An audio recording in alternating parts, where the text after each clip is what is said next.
Here's a 1-year review of my Charbroil Grill2Go infrared grill. Spoiler alert, I'd buy it again.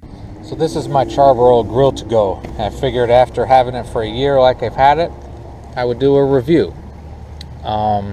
Great grill, I'm gonna start with. There's pluses and minuses to everything, but I love this grill. I'm cooking corn and some potatoes. But it's a really great grill that has pluses and minuses. So the first thing, the grill I had before this actually was a hand-me-down that was pretty expensive grill. But what I really like about this, what makes this different, we're gonna move you, is the grill itself. If you can see those slits in there, what basically happens is this grill won't flame up. Anything that drips down gets caught in those channels and it won't go down to the burner and you won't get flare-ups. After 1 year, I can confirm no flare-ups. They claim that it makes food juicier. I'm not going to argue it because after using it for a year, I think it really does work. Most everything comes out very juicy. The downside is hard to clean. If you can't stand cleaning grills, this might not be the grill for you. But for me, it's just a couple extra minutes work and it's well worth it. So the claim to fame for this grill is actually the grill top itself. You can see these V channels. What happens is there's little slits in the bottom and the stuff drips down, stays in there, and then it vaporizes. It doesn't drip through. And I really think they're right when they say it makes it juicier. Also, a lot of people always ask, yes, you can hook a extension hose and hook it up to a 20-pound tank. I had one from my old grill, and I do that quite often when I take the 20-pounder along. But you see that. You can see that under there, it's good. And you can see those slits better that way from the bottom with the sun coming through.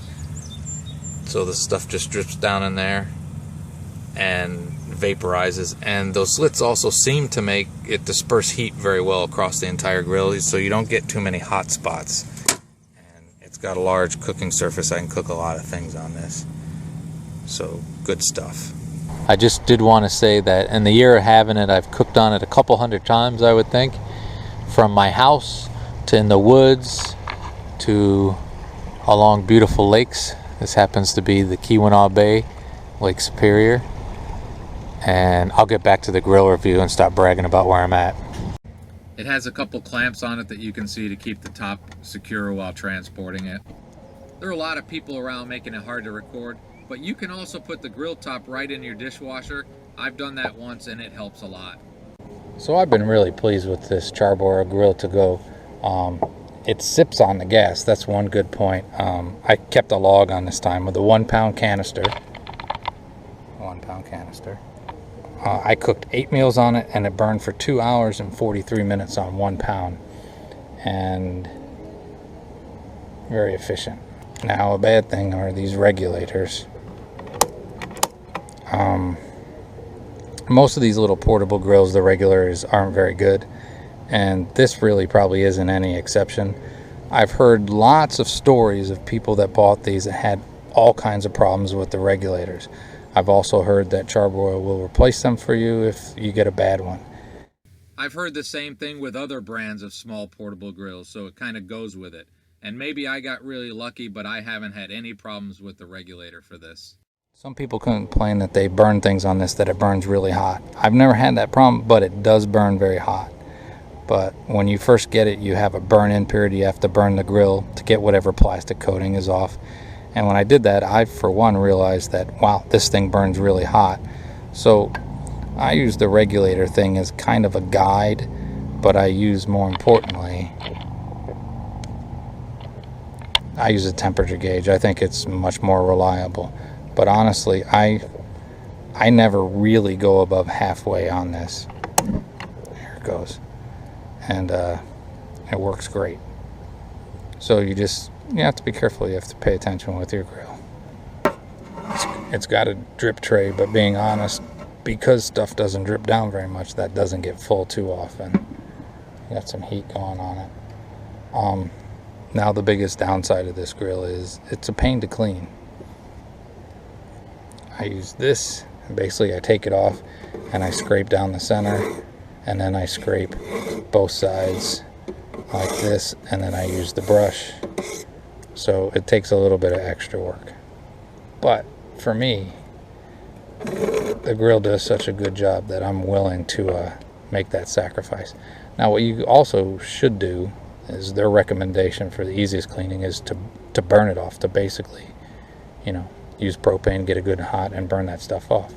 But when you use a 1 pound tank, you really don't want to waste your propane. You don't want to waste your propane ever. So it takes a little extra scrubbing, but it's not the end of the world. Okay, I'll show another clip that it actually smokes a lot. So check this out.